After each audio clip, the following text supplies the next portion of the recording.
I'm okay with it, but I think then if you close in more, have a drone up and close in for the community and search from toilet to bathroom to cellar to everything. That's it. Because you can't do this and 6 weeks here you move, no gun, no fine, no arrest, no make. This is another MyView TV exclusive. Please remember to hit the notification bell, like, share and subscribe. I don't bring nobody forward in your cheer for me. Everything what you see up my natural talent. Let me tell you something. You see, when you know what to please the audience with, it's simple, me. Well, my people, hope everybody doing okay, hope everybody doing alright. A 25-year-old man has been arrested and charged with assault at common law following an incident in his community on Saturday. Charges Jabari Wright, otherwise called Bari, a mechanic. Report from the Huntsville police that at about 12:30 a.m., White and another man had an altercation stemming from an ongoing family dispute. It is alleged that White pulled a firearm and pointed at the man, and an operation carried out where Wright was charged based on a witness statement. His court date is being finalized. Now, this is why people don't like that police station, because the police them a waste time. You understand? This is a boy you pull gun off a man. You could have killed the man, you know. I want to really attempt the police team just left right out of Huntsville police station. A barrier just to go lock him up. People, this is why the country now get better. Because criminal don't say police now do them nothing. You understand? All thing police been talking about from the other day. We're pushing back, we're pushing back. We don't go and push back, man. We don't go and push back. I lean, if I start lean forward, I start slap out some of them head back. That's what I need to start. Don't me tell you, know. Boy, you're not safe no more. And me now going to use my platform and bad for no criminal and them family. All of them need to go. Every single one of them. Hold on a bit, they know me giving us some update. I know the people them need to hope for the best in this situation, I understand. But then sometimes I don't know, say, we're not hoping for the best. We have to prepare for the worst, and the worst happen. Tell me what I talk about now. After fighting for her life from hospital bed for several months, 16-year-old Kayanna Williams died at the University of Hospital of West Indies on Sunday from injuries sustained in the June 2021 car accident in Hayes, Clarendon. You remember the accident there, people? I want them to remember that little accident there. William was among 9 youngsters aboard a Nissan AD wagon that crashed into a utility pole in the community. She is the 4th person to have died as a result of the crash. Kevin Sinclair, 21-year-old, and 17-year-old cousin John Blair and Dante Johnson perished in that same crash, which was blamed on the security force. Adriana Williams, Kayan's elder sister, described her sister as a fighter. She shared that she believed Kayanna would have recovered. I gave up my whole life to save her. I lost her. I lost myself today. That's what the sister I couldn't say. She fought hard. She really did. I am at loss for words. The whole family is. I never expected this. I would have never imagined having to live without her. People, I'm a very unfortunate situation because up to now, nobody don't really know what really happened right there, so you understand? Family members said that she had blood clots in her brain, a broken arm, a damaged lungs, and broken pelvis, and had been unconscious since the accident on June 12. According to the police report, at about 8:55 p.m. on the day of the incident, a team of officers were conducting a spot check in the area when they signaled the driver of the Nissan AD wagon motor car to stop. They said the driver disobeyed and sped away, causing them to go in search of the vehicle.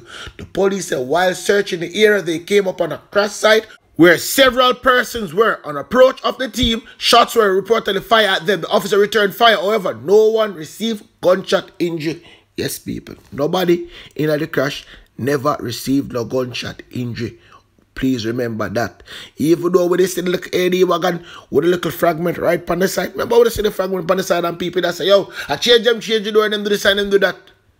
Did the report, official report say, nobody never get no shot. The police said when the shooting subsided, 8 persons who were identified as occupants of the car were seen with injuries sustained from the crash. They were taken to the hospital for treatment. And somebody them drop out, and some they drop out along the way. I remember one big protest down the people. I want them for the member. Whole heap of people come out and do this and do that. And I say, yo, a police kill the pit them, a police to this and a police to that.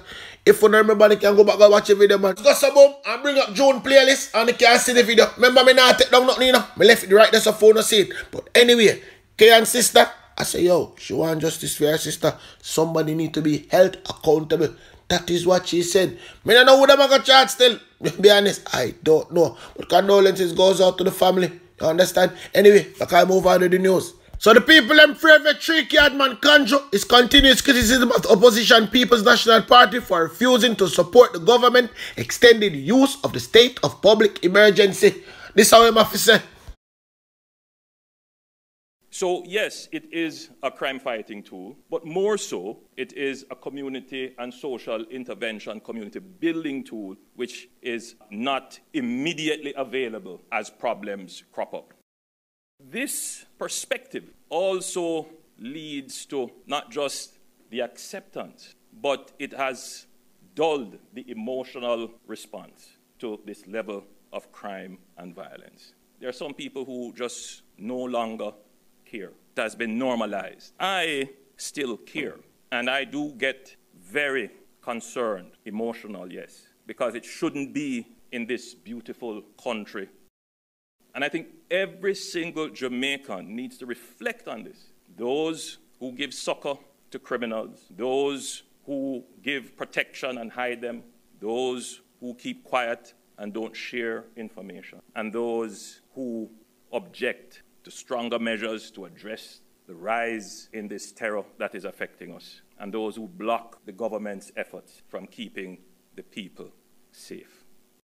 The government, therefore, has to use the tools that are available to it because we intend to keep the people safe. We intend to save lives and protect communities. And you would have seen the declaration now of 2 additional zones of special operations. As much as we can find the resources, we will continue to do so.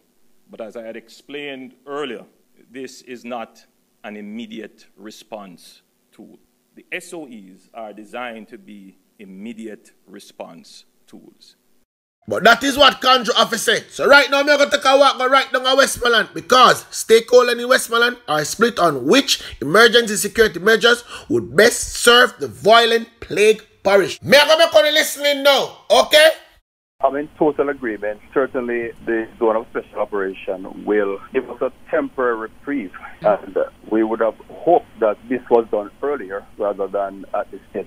But we're still grateful for it nevertheless. And 60 days is a short time based on what's been happening, but to see what happens from there. What we would like to see too is not just in Lamar area. There are other areas where we have seen violent crime, and so we are hopeful too that it will be extended to other areas, like Greenfield, for example. Coast Bank is another. I think it would have been more effective. However, we have to work with what we have. We understand the situation that the government cannot put this in place by themselves. They need the support of the opposition, and it is what it is. But I agree that I think it would have been more effective at this point. It gives the security forces more immediate power to act, to do the things they need to do, because what may happen with this zone of special operation is persons will find it easier to migrate, to do what they have to do. So even when security officers are in their area, they may not find anything. I think it's a very good move at this time for Westmoreland, in particular for Savannah Lamar at this time, because of the level of criminality that has been taking place over the past year or so. The fact that Westmoreland has had its fair share of crime engineered by the expansion of one lateral scamming, which I think to a very large extent is generating the kind of violent crimes that we have been seeing in the parish over the past couple of months. I think it's something that the community needs at this point in time. One of the problems I have was that with the SOE, I remember the last time SOE was announced, even in Savannah here. I remember that Sunday I went to church and coming up, I did not see any environmental shift in the community to say that there was a security upbeat. And that was when most of these persons would have migrated from the community. One of the things we have to be mindful of is that people do move easily across borders. I think that once we begin to dig deeper and we cordon off an area and we are able to go in and to do some deep searches, then I think it will be far more effective. Yeah, man, it's a good thing. Keep down the crime, keep down the shooting.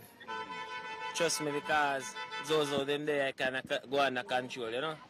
Yeah, man, we can't hear if we can go about the business, go to work and come back in freely, you know. Man, the youth, they're free if you go to school, because I tell us that sometimes they're afraid. I'm okay with it, but I think then if we close in more, have a drone up and close in for the community and search from toilet to bathroom to cellar to everything.